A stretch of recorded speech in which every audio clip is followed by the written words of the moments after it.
Welcome, everybody. We are live. My name is Jason Aponte. I am Andrew Pasquini. We're working. That's it. We're working over here. That's it. Let's go Niners. Let's go Niners. Sprint Ride Option Podcast. Who Day, more like Who Day lost to the 49ers yesterday. Great way to start the podcast, Andrew. Thank you very much.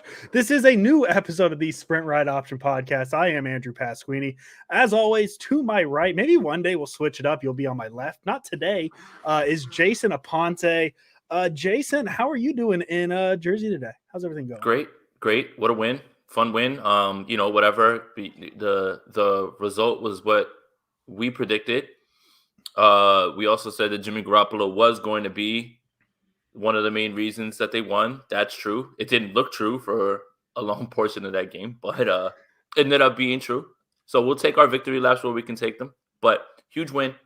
49ers had someone else be terrible on special teams for once. That was a bonus. Yeah. That really helped. That really helped a lot. And a fun game, man. That was a lot of fun, especially those last two drives. Heart racing. Everything going, the way that it was, and Brandon Ayuk and George Kittle, they're incredible, man. There's a lot to talk about in this game, though. A lot to talk about. There's a lot to talk about. Some good, some bad. A lot great. It's a win this team needed. A gritty. I'm going to use the word gritty. I mean, the second half didn't go the way it was supposed to. I don't think.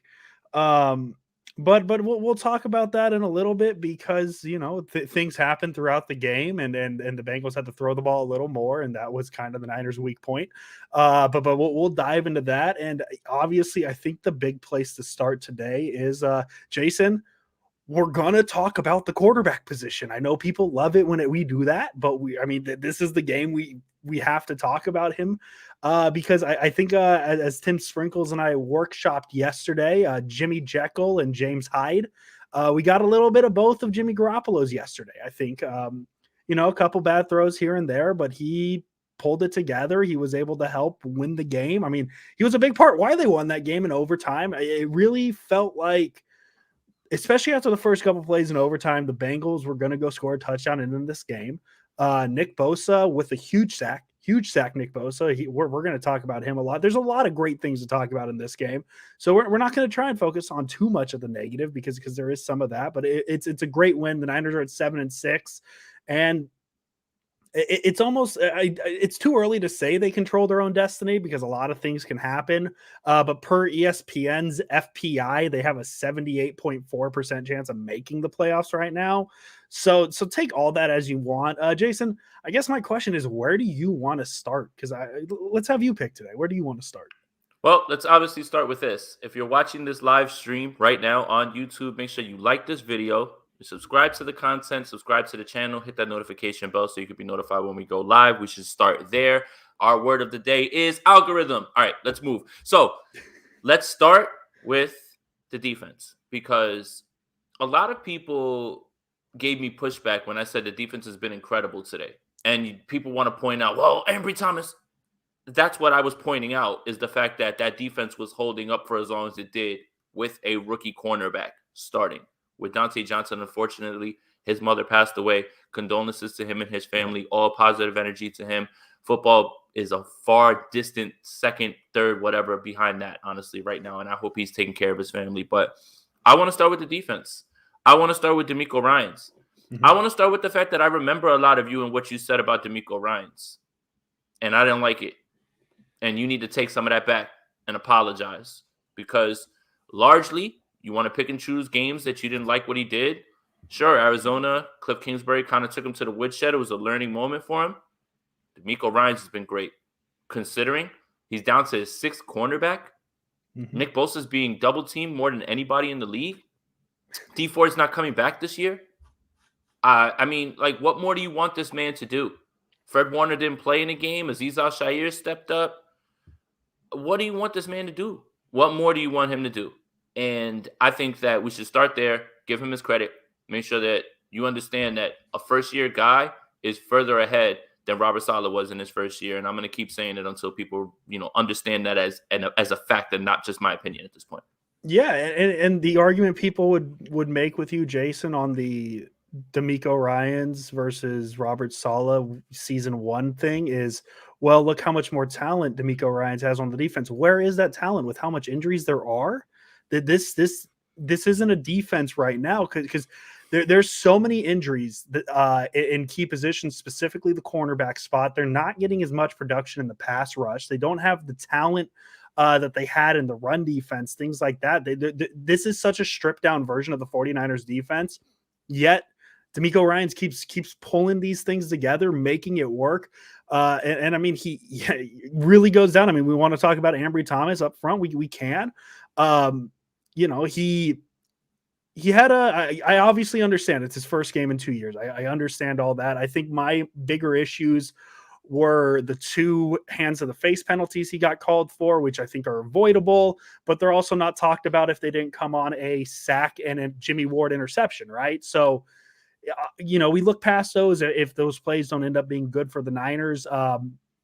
But yeah, D'Amico Ryans, what he's done with this defense has been nothing short of incredible. And I mean, I think a big part of the way he's drawn it up is why we're seeing such a boom out of Aziz Al Shair, and that's a name we're going to repeat as many times as we can because he is. I mean, between him and Jimmy Ward, there's your 2 best defenders or players on defense, and Nick Bosa. So I guess the top 3 players on defense right there. When all of us expected the top 3 players on the defense to be, Nick Bosa, Fred Warner, and probably Jimmy Ward. And this isn't a bad offense they played yesterday. I mean, we talked about it on Friday. You talked about T Higgins a lot. You said T Higgins is your favorite receiver, not named Justin Jefferson in that draft, and we saw that yesterday. And it didn't seem to stop the Niners. I mean, T Higgins had a huge game, 5 receptions, 114 yards, but they kept him out of the end zone. Jamar Chase, he had the 2 touchdowns, which he's going to get his, and one of those plays he had it was an improv play that just sometimes things break down. So yeah, I'm very happy you started this with D'Amico Ryans because what he's done with his defense has been nothing short of incredible. Yeah, and in terms of the whole, we talked about how much there's been a shift in the way that people have been defending the Cincinnati Bengals, and they've went to a more zone bracket coverage type of thing with Jamar Chase, so you don't have him run right past you, things like that. I couldn't necessarily tell from the broadcast angle, and I'm going to wait until I'm able to dig into the all 22, which I finally got. I just haven't had a chance. Been running around today, but I'm interested to see in what ways D'Amico Ryans either had someone over the top with Ambry Thomas or put him in zone. And the hands to the face thing, that wasn't press man. Like, that's not him pressing. He's rerouting. And that was cover too. Like, he's rerouting. Like, the idea behind it, okay, the technique's off, right? And with Ambry Thomas, it's off. But it's not him trying to press the guy and he has to cover him. He's just trying to get hands and reroute him and just send him the other way and then pass him off to the next defender. So there's a lot of things that need to be taken into context. There would have been another Jamar Chase touchdown. Just by this much, he dropped it, unfortunately. All things considered, it could have been much worse. And even myself, I should probably tell myself, hey man, let's ease up on the kid a little bit as his first game. But yeah, I mean, that's why I sent out a tweet of, hey, he has time to develop. And it was only a matter of time before the Bengals started to figure out, hey, let's try and test that kid. Let's try to go to him and let's try to go at him and everything and see what goes on. And they did towards the end of the game. And it you know what? The 49ers won. So, I mean, hopefully next week they aren't in a position where they have to push him out there or anything like that. And if they do, then at least he's gotten his feet wet in some way. But, if Dante Johnson's not ready to come back, which I would completely understand considering what's going on with him, then at least he's gotten his feet wet. And Diarra did play a little bit, but it seemed like Ambry Thomas was the one who got the bulk of the snaps. Yeah, and as I said, we're not focused on those hands of the face penalties. If it wasn't, because I think the 2 of them was a Bosa sack and then the Jimmy Ward interception. So those are 2 huge plays that get called back because of penalty, which obviously unfortunate. But yeah, he's gonna learn. There are things it's teaching, and yeah, that's the big thing. I haven't gotten a chance to watch the defensive tape. I've started diving into the offensive tape. I read that what D'Amico Ryans did, switching up to cover 2 quite a bit, helped, and all that, and that's stuff that I'm gonna have to watch and find out myself. But man, this is a win that you feel really good about. And I mean, obviously, not the way you wanted to get to it because the Niners were up, what, 20-3 or 20-6, whatever it was, going into the fourth quarter. And maybe that's part of the reason. I think part of the reason the Bengals came back in the second half is, or in the fourth quarter specifically, is they got put in positions where they had to throw the ball. You're down 2 scores in the fourth quarter. You got to start throwing the ball. Zach Taylor didn't seem to want to throw the ball consistently against the secondary that we've been worried about all season. And I don't think it was coincidence that when he started to have to throw the ball, that's when he found success and the Bengals start putting up points. And obviously, Niners offense, doesn't do much in the fourth quarter. Or the second half. Or second half in general. And so it's kind of a give or take because you feel good about an overtime win. It's a game that you felt you had in control for the first half. And then you kind of get it taken away a little bit with the Bengals coming back in the second half. But to finally have that, wipe the sweat off the brow and say, okay, but they won. They won. And that's, I think, should be the important takeaway is, yes, it's sometimes about the journey, how you get there. But I think with a game like that on the road in Cincinnati against a playoff team, a team that, as Grant Cohn said, is 1 year away, it's something that you need to be happy about. And yes, I know there's a lot of things that we could hyper focus on. If we want to complain about the near pick, the interception in the fourth quarter, the Bates almost had on Garoppolo, and we could dwell on that all day. We can, but if you want to dwell on that, then you shouldn't be happy about what happened in overtime, because that, like, if you're too focused on that near interception, like, you don't get, like, to me, you don't get to celebrate the overtime, what Jimmy Garoppolo did. And I know this is me just adjusting to offense. I know we talked about the defense a little bit. But yeah, man, I mean, Jimmy Garoppolo is clutch. I don't know if that's the best way to word it. I know he's a very polarizing figure, but for whatever reason it is, when he needs to put something together, more often than not, he puts something together. So we're going to Jimmy now. Are you want to keep talking about the defense? You got more thoughts on the defense? I made a natural transition. Yeah, my brain is all over the place. I know there's a lot of things to talk about, but Jason, if you want to keep talking about the defense, I want to hear your thoughts. I mean, yeah, that was a good segue. But no, I mean, obviously the Azeez Al-Shaair injury is something that you have to keep an eye on and have to worry about, just because he's been so great. Fred Warner, obviously was fine at the end of this game. I think that George Kittle was talking about how hard the field was in terms of, like, playing on cement. So, I mean, obviously that was something that was there. So today we find out that Azeez Al-Shaair is labeled as day-to-day with an elbow sprain. But then again, we're all day-to-day. Everybody's day-to-day. We might not be alive on Sunday. Who knows? Yeah. So, I mean, but all things considered, it could be worse. Obviously nobody knows the severity of the injury right off the bat, but to hear day-to-day elbow sprain, that's great. And that's great news. So he's going to be much needed in down the stretch. And even if he has to miss a game, let it be this week against Atlanta, and then get him right, because this team has got to win 2 more games pretty much, and they pretty much have their playoff seed locked up one way or another. And right now we're all Cardinals fans hoping that they beat the Rams so the 49ers can move up. So, yeah, in terms of the defense, man, DJ Jones, Nick Bosa is incredible. We finally got Joe Burrow on a sack. Didn't really hear Josh Norman's name too much in this game, which is good. Again, that's credit to DeMeco Ryans. So it is a lot of things to be excited about in this game. There's a lot of things that obviously concern you, and there's a lot of things that the Bengals did that were self-inflicted that led to this, right? Special teams, they were worse than the 49ers have been. I mean, I don't know. I don't know, what you're supposed to do about that, or how you're supposed to feel about that, because in the same way that people point to the reason, oh man, well, if the 49ers don't get all those muff punts, or if, the Bengals don't do this, well, then apply that same logic to 49ers losses. Mm-hmm. Why aren't you applying that same logic to 49ers losses to make you feel better? If the 49ers don't turn the ball over, if the 49ers don't allow this, if the 49ers don't muff the punt, like, you can't have it both ways. So if you're going to downplay the win because you feel the Bengals perform poorly in certain instances, cool. But then when they lose, give that similar context to, hey, the special teams was bad. Hey, this is what happened. Hey, this interception happened, as opposed to all just blaming it on one particular person who now we can segue into that discussion right now, the Jimmy Garoppolo discussion. So, Andrew, I'll let you start with that. Yeah, and I mean, I guess the best way I could describe it is what I said earlier. It's we got a little bit of both Jimmy Garoppolos yesterday. I think we had some of the weird throws.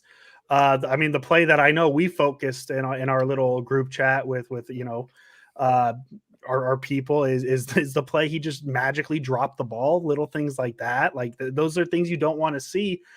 But when it's all said and done in overtime, when they needed it, and I mean even a little bit in the fourth quarter, I know obviously people want to focus on the drop Bates interception. I get it. Jimmy Garoppolo, he got them into field goal range, and we're not going to dwell on it. It is a positive podcast today. We don't need to dwell on what happened at the end of regulation because they won and we're happy about it. Right.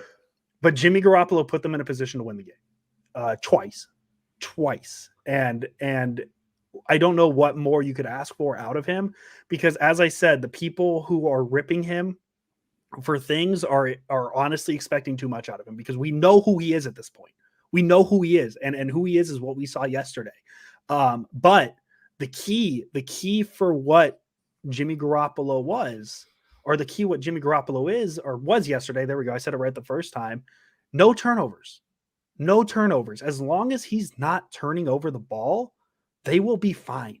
They will be fine. He's not a guy who's going to outgun anybody. And part of outgunning people is making mistakes and then fixing those mistakes himself. He didn't make any deadly mistakes except for the one dropped interception, which, as I said, if you guys want to yell about that, go ahead. I'm not going to, because I'm going to focus more on what happened in overtime. As Marketing Pro says, he went 6 for 6 in overtime. He got them down the field. He got them in a position to win the game. And then he got the ball to, and I know people are going to make fun of me for saying this, but he got the ball to Ayuk, who was able to make a play. And we will talk about that play in a minute here, because this is the Jimmy portion of the show. But Jimmy Garoppolo was pretty much what we said. I mean, I would say yesterday we got average to above average Jimmy Garoppolo. I don't think we got at any point a below average Jimmy Garoppolo. Except for maybe the play he dropped the ball, which I still don't know how people do, but hey, it happens. Those are things that happen, not frequently. And it seems it happens to Garoppolo more often than it doesn't. But, yeah, man, I just, if you want to be negative about what Jimmy Garoppolo did yesterday, I think that's people showing their true colors on what they think about the quarterback position, because I think there's plenty to be positive about. Well, we have a donation here. Appreciate you, Joe Mama. That's a funny ass name. We're 7-6. Jimmy gets another W on his record. I'm supposed to be happy about the Bengals beating themselves. 3 points in the second half. We got lucky. Yeah, and at the same time, the 49ers have lost games where they've completely beat themselves as well, too. I just hope that, like, I'm not telling you how to feel, but I just hope you view those games the same way. And I don't care how they win, okay? No. They've lost so many games in frustrating ways that maybe it is time that something goes their way for once. Maybe there is a little bit of luck that they need. Now, if you're using that as a way to predict where you believe this team will go, or if you believe this team is a Super Bowl contender, that's something completely different, because I don't think anybody should be viewing it that way. But plenty of teams get lucky. The Seattle Seahawks are the luckiest team in the world. Yeah, Russell Wilson has made a career of being terrible for 3.5 quarters to be good the last 2 throws of the game or the last 2 drives, and then everyone praises him. Obviously, we know who's better, but I'm just showing you that there's other quarterbacks that have similarly weird games like that. Mm-hmm. And I think that what everybody's frustrated with Jimmy Garoppolo is just the inconsistencies. Mm-hmm. But if you've been watching him long enough, you should know that this is the experience, man. This is the roller coaster. You just get on it. You hope you don't puke. And by the end, you just hope that you hope that it was a fun ride. Like, I don't know what else to do, man. I don't know what else to say at this point. You cannot just say, well, they got lucky, I shouldn't be happy. Yeah. You should be happy they won the game. Yeah, like are you happy, like, just to like inverse this argument, Joe Mama, not to go at you, because I'm sure there's other people, like, you're not the only one who has this view on this game. Are you happy like they lost last week because the Niners beat themselves? So like if you're not happy about a game where the Bengals beat themselves, does that mean you're happy about a game where the Niners beat themselves? Because the Niners, as Nick Bosa said last week, the Niners blew last week. They blew it. They should. That's a game they beat themselves. I think that's pretty accurate. Right? I don't think Seattle did anything spectacular where I said, hey, Seattle's a better team than the Niners other than the final score, right? So like if we want to be unhappy about a win, then go be unhappy about a win. Like I don't know what else to say, man. All I see is the Niners were 1-0 yesterday. And that should be the big takeaway here. Not how they got there. I understand if we can play that how they got there thing. But that's not a life I want to live. I want to live a life where I can say, hey, the Niners won a game against a team who maybe be better than them, might not be. I don't know. I don't know what the Bengals are yet. But it's there. And Justin, I get that. The point is there's no improvement. As I said, Jimmy Garoppolo is there's not going to be improvement though. He's in year 7. He's in year 7. That's it, right? Like that. And then when you say he's hit his ceiling and this is who he is, everyone gets all mad at you. There is going to be no improvement. Yeah. I think that you need to set your expectations properly. Like if you're expecting Jimmy Garoppolo to turn into something that he's not in year 8, that's a problem. And I understand you don't want him playing. You want somebody else playing, I guess. But he's going to play. And I don't know. Like there is no year 7 bump. Yeah. I remember a couple years ago, somebody said about Derek Carr, the year 6 bump, it's coming. It's like, it doesn't exist. Jimmy Garoppolo is who he is. And if at this point you're expecting any more, I think that's on you. That's kind of what it is. Hey, Joe, listen, I love this game you're playing. Perfect. I love it. There we go. Perfect. Hey, that's okay. Joe Mama, thank you for the donation again. I just want to give you $5 more to say I'm sick of the Jimmy roller coaster. And I think we all a little bit are. I mean, you see, I mean, if you go through each episode of the Sprint Right Option, at least the game reviews, there's a roller coaster here too, because there's weeks where Jason and I, we rip into Jimmy Garoppolo. We did it last week.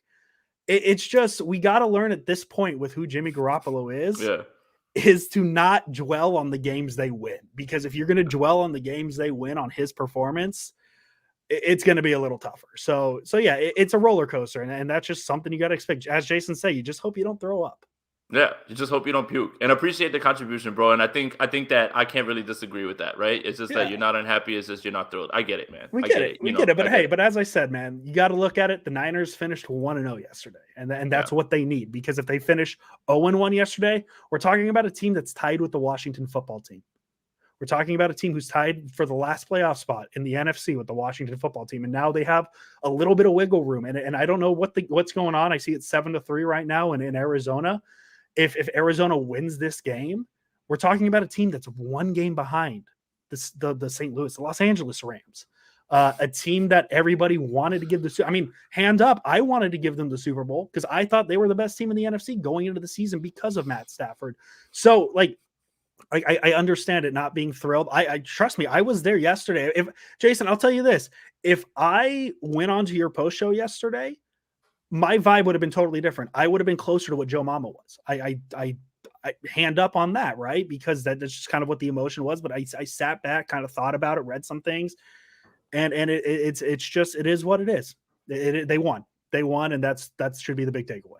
That was my message, and, people got me to the place to be a little bit upset, anything like that, and I did, but it was just, it was trivial, I think, at a lot of things. And it's just like, hey, man, a lot of things have been going wrong this season. And for a game to go finally break the 49ers way, I'll take it, man. I really will. And I think, again, I can't remember a quarterback that in the same game will literally show you like some of the worst throws or some head scratching throws, and then literally the last 2 drives, that throw to Juwan Jennings, the one where George Kittle is like the new jump man like logo, like that one, like it's so maddening. And I think that that's really what it is about the roller coaster. It's more, you have no idea what it's going to be. You don't know, and you don't feel confident, right? Like, did anybody have any confidence that he was going to go down the field and put them in a position for Robbie Gould to miss that kick?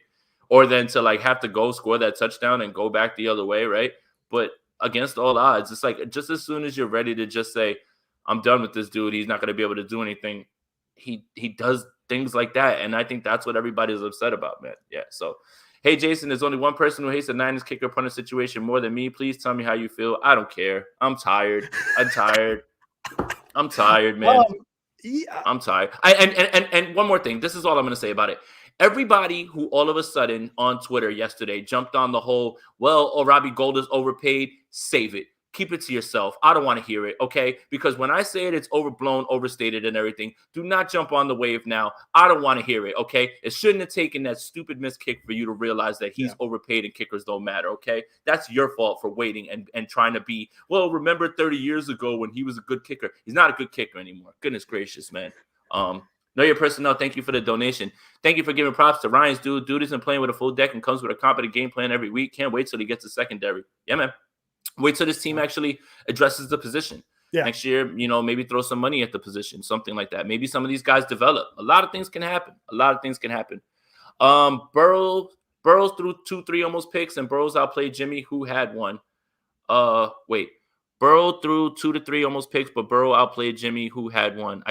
Who had one? Okay, I see what you're saying. Had one near pick. Yes, right. Okay. And yeah, I mean, it is. I guess my answer, Nix, is it is what it is. I don't know, man. Because it's to me, man, we're not here to judge who outplayed. I mean, I guess a little bit. We're podcasters, kind of the nature of this, right? But at the end of the day, and oh my God, shit, Jason, I'm gonna do it. At the end of the day, one quarterback won a game yesterday, and the other lost it. I'm not saying QB wins are a thing, but one had a win yesterday and one didn't. That's all I'm gonna say. So, because yeah, but he does make a point, right? Because if let's just say the Bengals. If the Bengals go down and score a touchdown in overtime, right, and they win the game, I think the conversation's a little different about Garoppolo today. Maybe a little different because we don't get that hindsight, or not hindsight. We don't get that 6-for-6 overtime performance from him, and maybe we're talking a little different. And maybe that near like the Green Bay game. Yeah, exactly. Like the Green Bay game. Like he went down the field, 90-something yards, scored a touchdown. Obviously, people think that he scored too early, but they lost the game. Mm-hmm. And a lot of people will point to, well, Garoppolo put you in that position and he has to dig himself out of, and that's fair. But at the same time, when you needed that money play, he did it, and then the defense didn't hold up their end of the bargain, at least at that portion, and they lost. So it's just a lot of stuff to talk about, right? Like it just can't just be one-sided and everything about that. And I think that that's it more than anything. But yes, everybody's just done with the whole, man, he looks so bad for this long, and then all of a sudden he does all this, and then he's going to get credit for the win. And yes, the Jimmy Garoppolo apologists, enthusiasts, they're lapping it up. They're whipping it up right now, man. They are whipping it up right now about he won the game and everything. And I think that, like, the extremes on both sides are wrong. The extremes of Jimmy is amazing and the extremes of Jimmy is trash are both wrong. They're both wrong. Something in the middle, man. Somewhere in the middle. And I just think that a lot of people try to just jump to those extremes, right? Like those people who love Jimmy Garoppolo are like dunking on people now. Look what he did, and then the people who are against him are using that first whole half and like 3 quarters, 4 quarters, and saying, well, look at how terrible he was here. He's somewhere in the middle, man, and there's that the discussion is a little bit more nuanced than all that. So yeah, I mean, Cesar, thank you for the donation, buddy. Notice any differences between solid defense and the way D'Amico's running his defense? Yeah, I mean, I talked about it earlier, Cesar. I think that he's ahead of Saleh in terms of adjusting, in terms of game planning, right? Obviously, he has better personnel, as Andrew pointed out. Robert Saleh didn't have Nick Bosa to be able to clean things up when things may not be working on the back end. But I'm impressed with the way that D'Amico Ryan's game plans week to week. I'm impressed with the way that he adjusts during the game. For him to be able to run a lot of many games, and from what I gathered, I thought he ran more zone this week in terms of your opponent in front of you.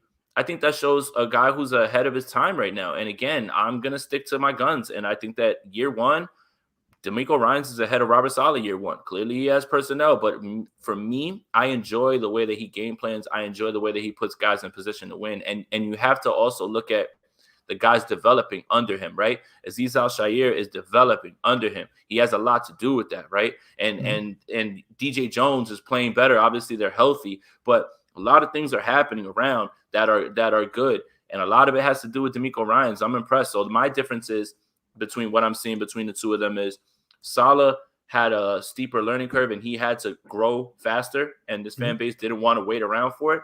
But for everybody who is trashing D'Amico, I don't get it. I see clearly a guy who was further ahead in terms of his football mind than Salah was in year one. Know your personnel. Thank you again for the donation, man. Appreciate everybody that is donating. Again, if you're in here watching this live stream, make sure you hit that like button for us. Subscribe to the channel, hit that notification bell, helps us out.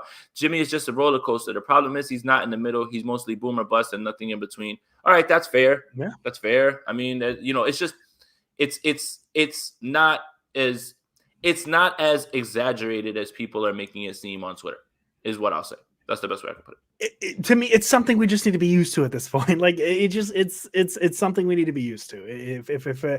If we're still yelling about it, and what he's been here for, what, 4 years now?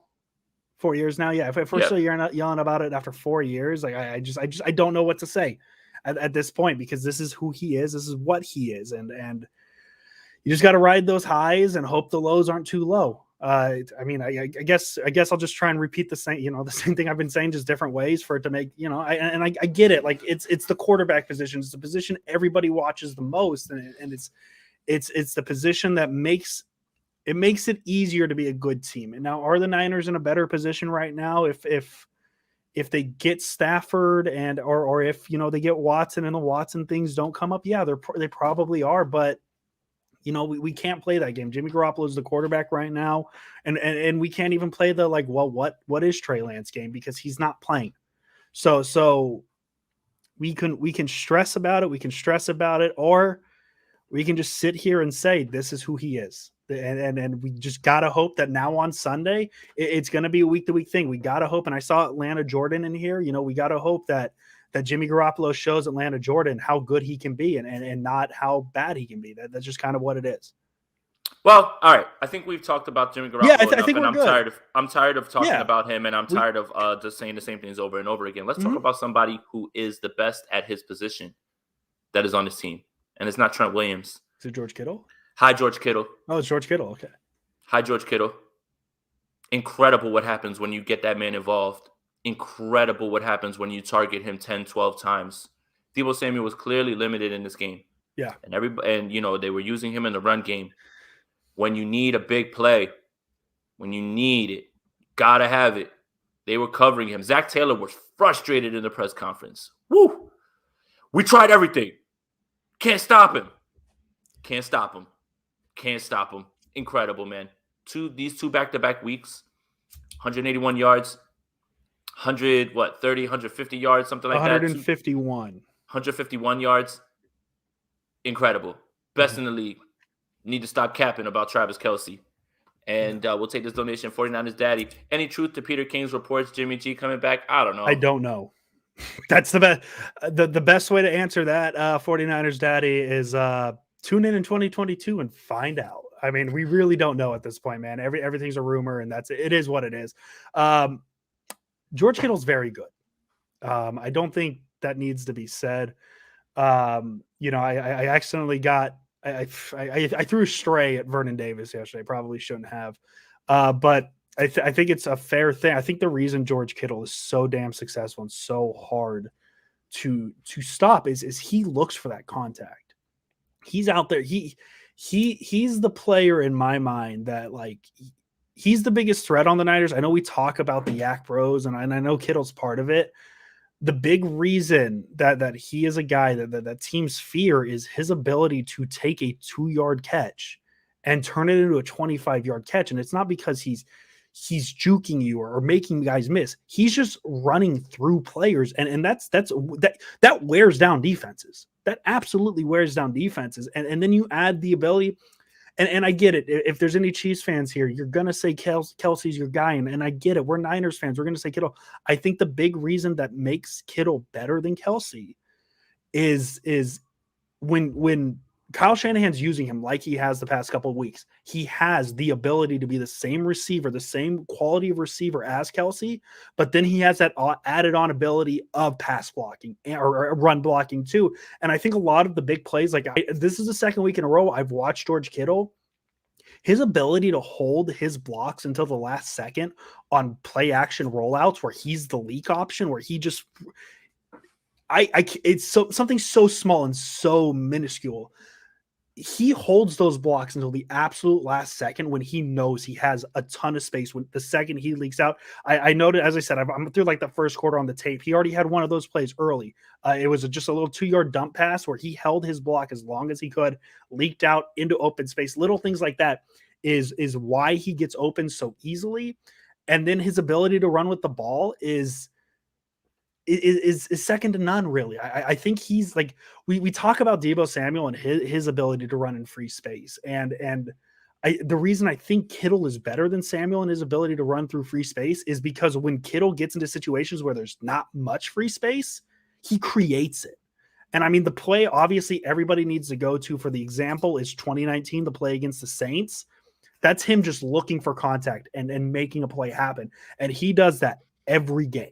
Every time he catches the ball, he's not looking to go out of bounds. He is looking, okay, I have 6 yards on this play right now. How can I make this a 15-yard game? That's what makes him what he is. And what's the stat? He's the first tight end in NFL history to have back-to-back 150-yard games. Since Uncle Shannon, I believe, was the last one, something like that. So he's something special, man, and he's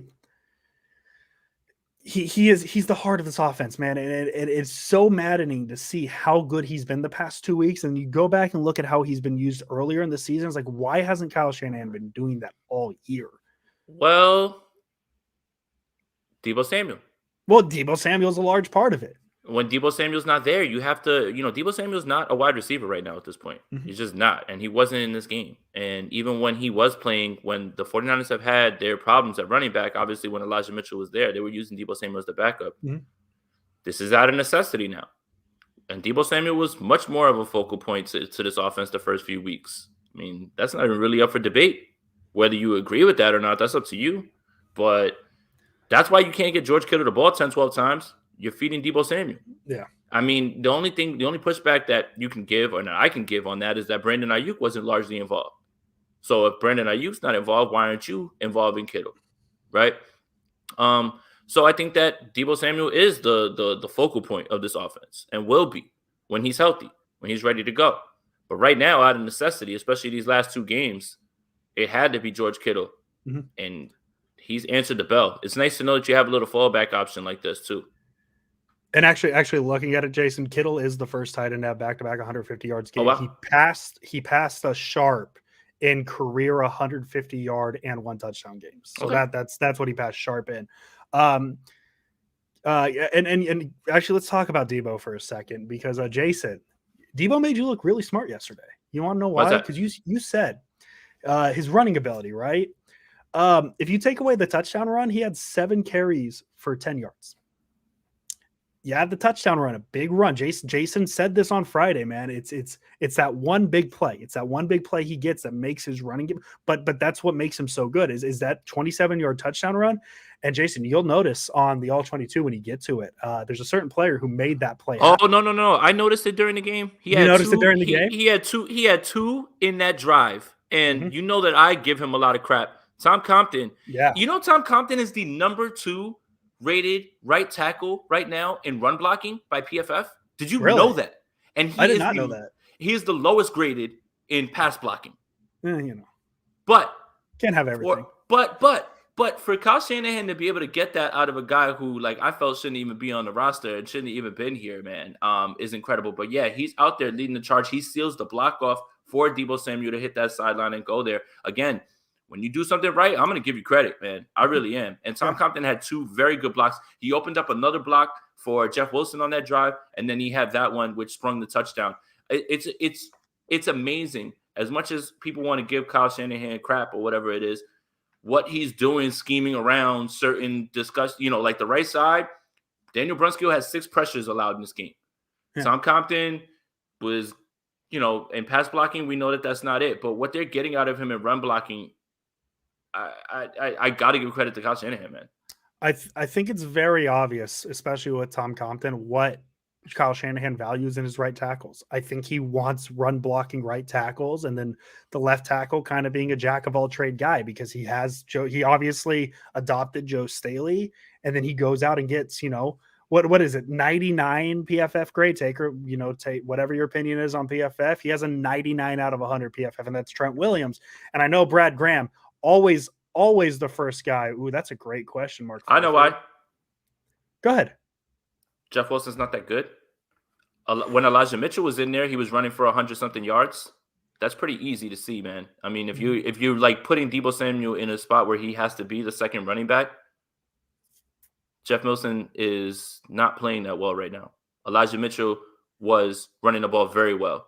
So the run game's not better because Jeff Wilson's not that good, unfortunately. And we're a big Jeff Wilson pod. And we're very, as Jason just said, we're very pro Jeff Wilson on this pod. But yeah, I mean, he's just, he's not, he had 4 yards a carry yesterday, which is about where you want it. But like, I don't know if it was the injury or what, but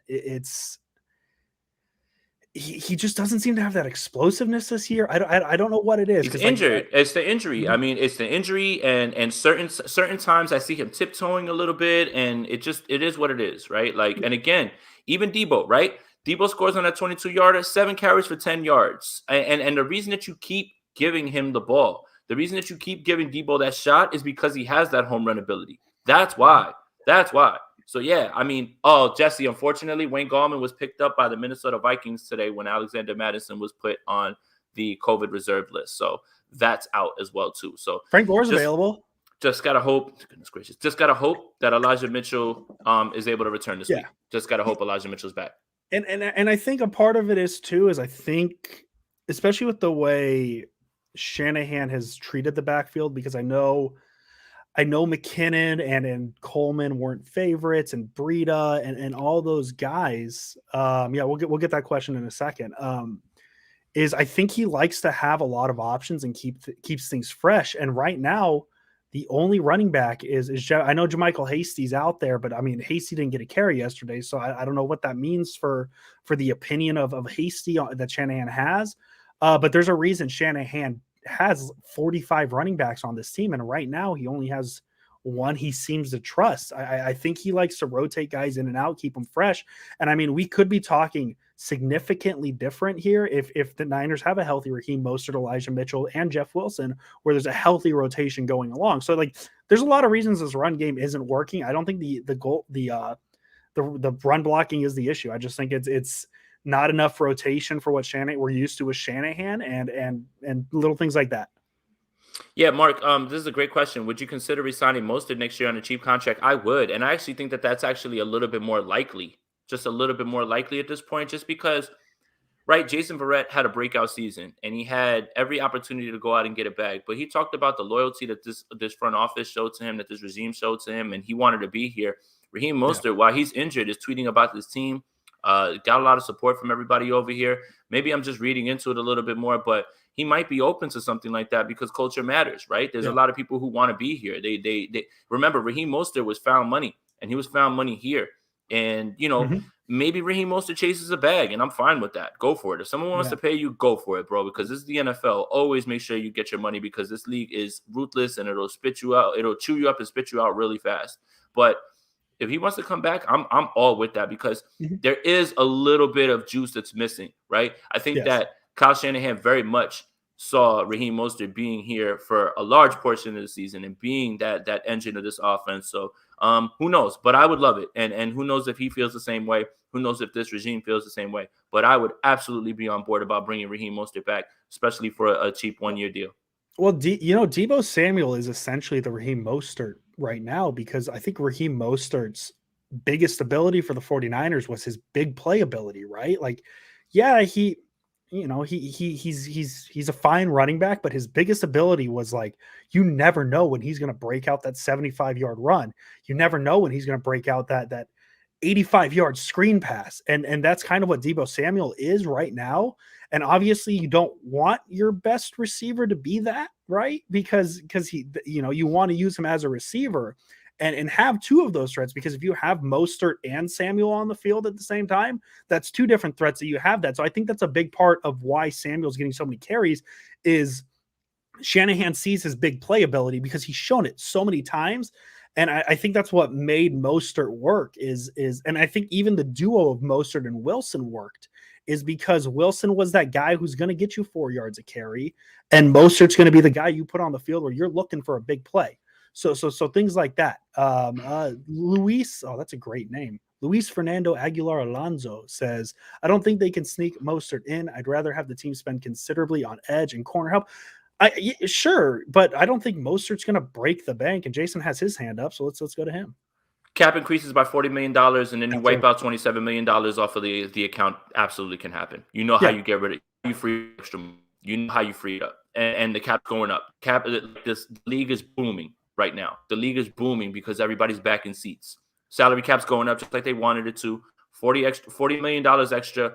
Then if you move the one big contract, you make some moves around. Raheem Mostert's not going to cost much. You can absolutely sneak him in and sign a cornerback and sign a second cornerback who isn't as top heavy as that other cornerback. Perfect. No. Don't do that. It's definitely not. No. You're good. Hey, no. Yeah. No, it's just something that just came out. It just came out actually that the NFL has announced that the plan is proceeding as usual and they're moving up. So it's all good there. Yeah. So and killer pronunciation of the name, Andrew. Thank you. Yeah. That's a fantastic name. It's a fantastic name. I love it. So yeah, George Kittle's very good at football. Very good at football. Brandon Ayuk was very good in this game as well too, man. And again, for as many throws that Jimmy Garoppolo is like, man, what the hell was that? That throw to the sideline that Ayuk almost brought in for a touchdown. That was a beautiful throw. The throw to George Kittle that everybody thought was a PI that was dropped. That was a beautiful throw. The Jennings throw, that was a beautiful throw. The Jennings catch, I didn't want to forget that. The catch he made on that play, huge, humongous. That is what we want out of Jawan Jennings. Big, physical receiver, Swift Dog 49er. We appreciate the donation. 49er faithful. I'm feeling those positive vibes from Sunday. Shout out to my mom, Ruth. Happy birthday. Show us fire. Happy birthday, Ruth. Happy birthday, Ruth. Absolutely. Yeah. That's our first birthday shout out. Love it. Yeah, and positive vibes, man. Like, I understand, we're going to have all week to dissect what happened in this game as you get ready for Atlanta, but how could you not walk away from that game? Like, they literally snatched victory from the jaws of defeat. And that's my day for that one. So, Jason should have listened to you about Javonte Williams. Any ideas of who would be a similar pick this year? Not yet.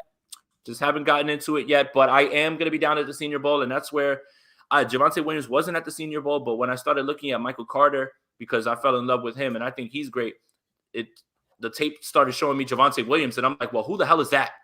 And I think that once the season's over, we get through all the content, I get down to Mobile, start scouting guys, get to those practices, get to that game, maybe I'll fall on somebody similarly like that. So I would love to have seen Javonte here, man. He would be incredible. But yeah, back to Brandon Ayuk, man. Yes. How on earth did he jump from that far to score that touchdown, man? Like, that was crazy. It was one of those, man. I literally, as I'm saying it, I have the ESPN on autoplay and they're showing the play, so I get to look at it. I thought he was in the whole time. Like, even before they went to replay, I was like, no, he got that corner. I mean, that is the way he tiptoed that sideline and back-to-back weeks where the Niners have phenomenal plays on the sideline where you're just like, how did he stay in? How did he stay in? Because Kittle last week with the big touchdown against Seattle, this one obviously a little more important because it wins the game.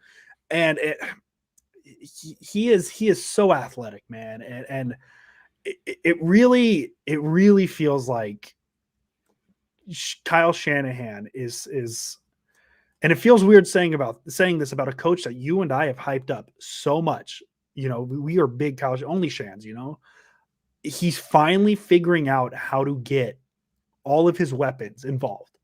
And that's huge. Kittle's getting 13 reception games. Ayuk's getting looks. Debo's getting touches.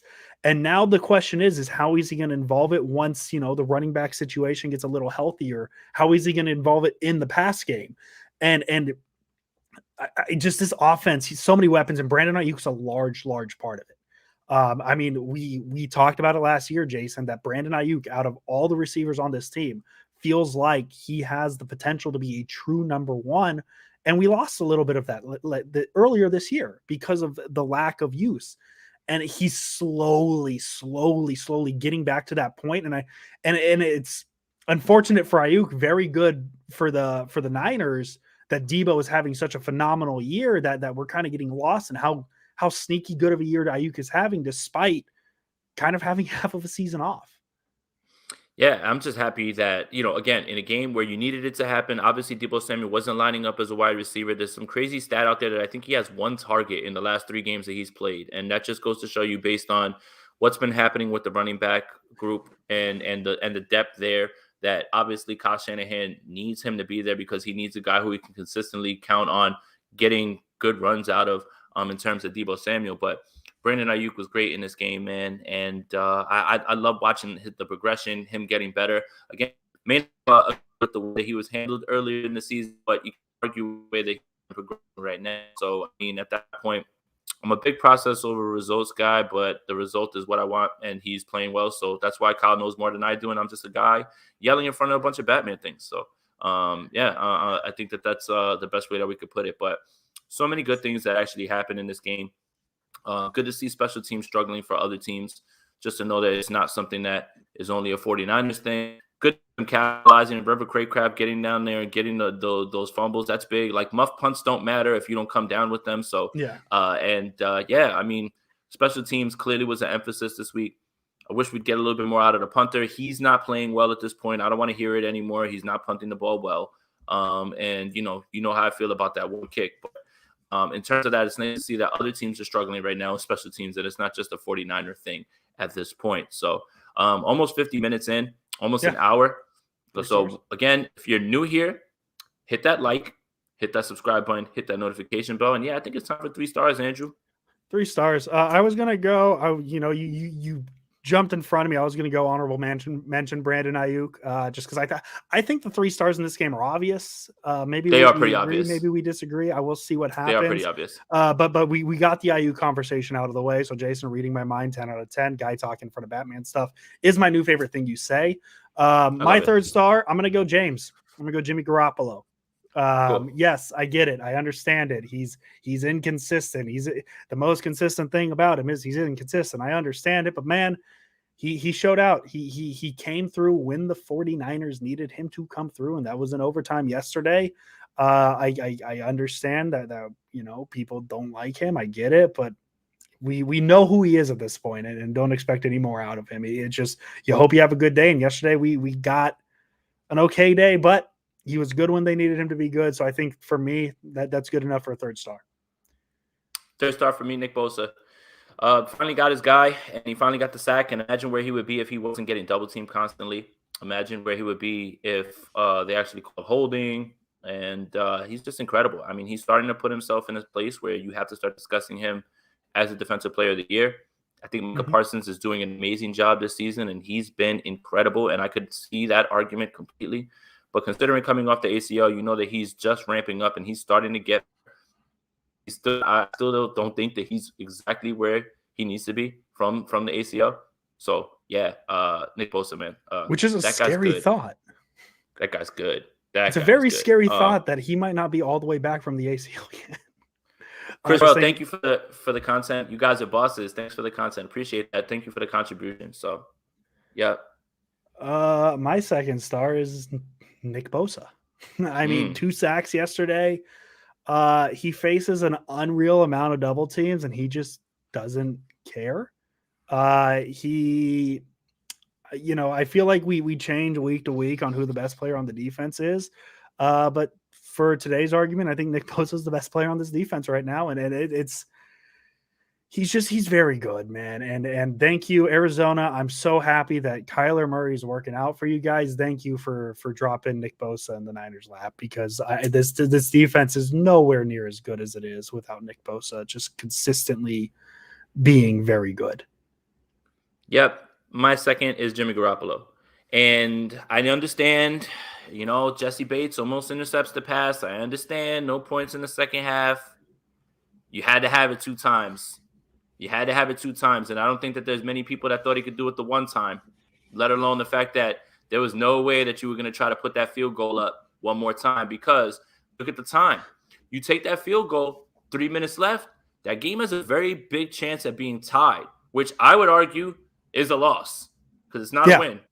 So you had to have it. You had to have it as a touchdown. You had to have it to get them, thank God the game was tied, and he didn't have to have it tied. So Oh my goodness, Michael Everett. Being from Australia, I love following the Aussies in U.S. sport, but honestly, Mitch W has a custard leg and should be replaced. That might be my favorite comment we've ever gotten. I don't even know what a custard leg is. He said it. I didn't say it. He said it. I didn't say it. Thank What's you for a custard leg? Michael, please tell me what a custard leg is. I want to know. It's not good. It's not good. Soccer it's not fan a good now. thing. I want to know what a custard leg is.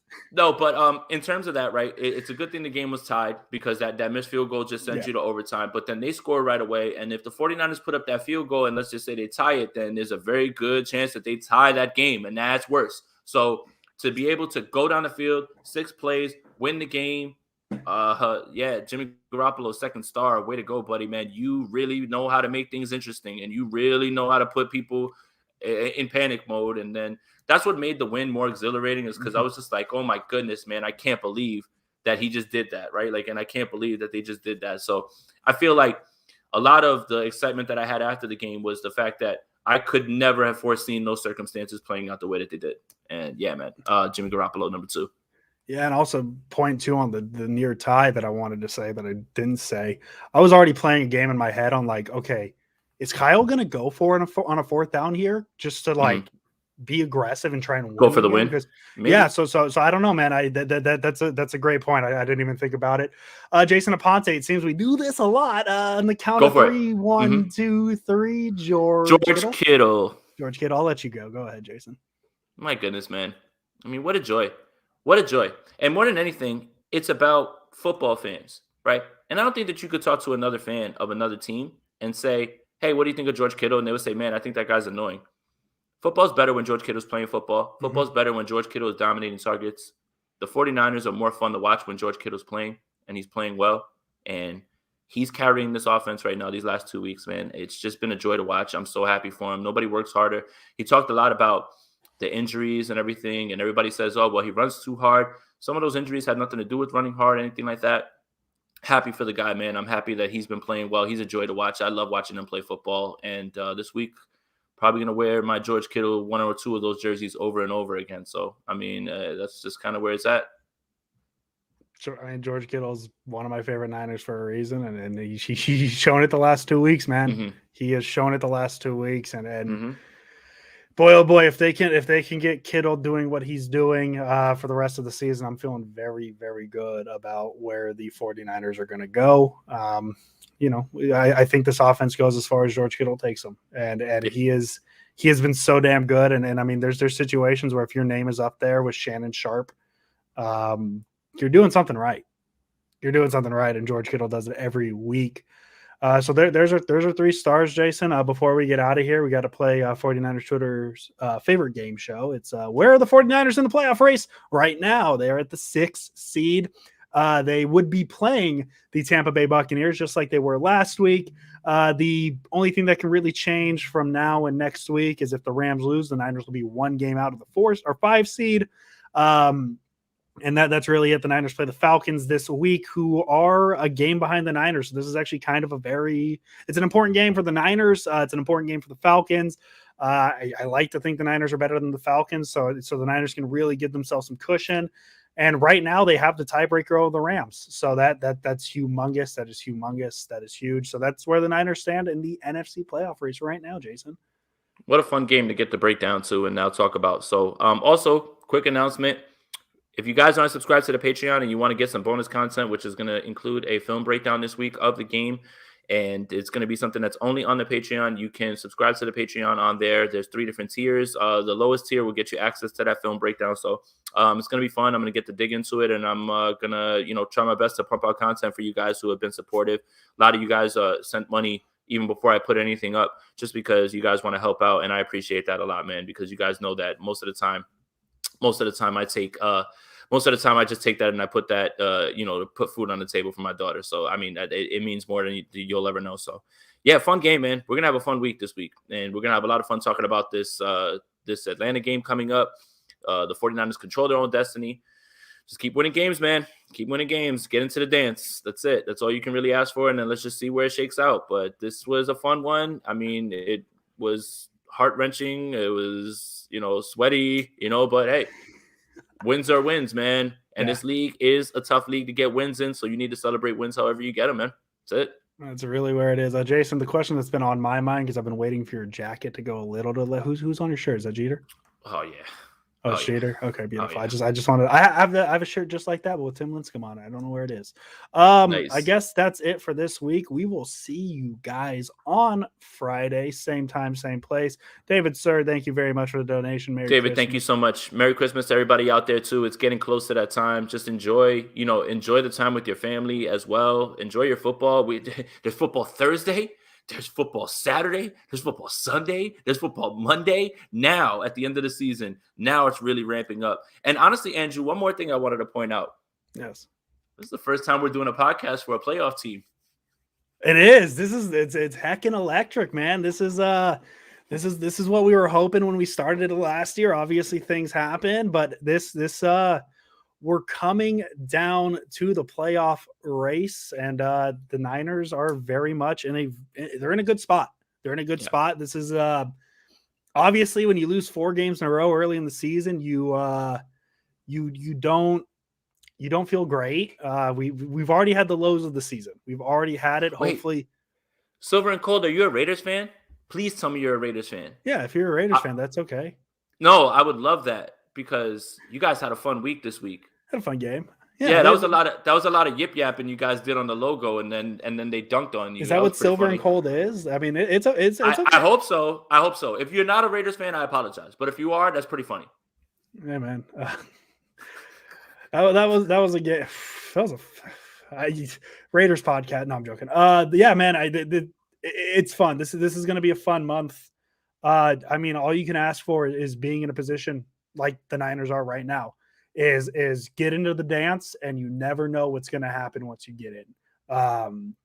So I mean, we'll see what happens. All right, I'm sorry, Silver and Cold. All right, he's not. That's okay. I apologize. Okay. I take it all back. But that's still funny.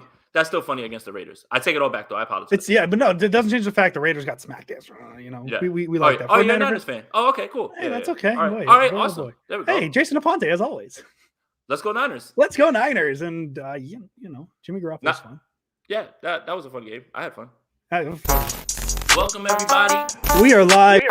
My name is Jason Aponte. I am Andrew Pasquini. We're working. That's it. We're working over here. That's it. Let's go Niners. Let's go Niners.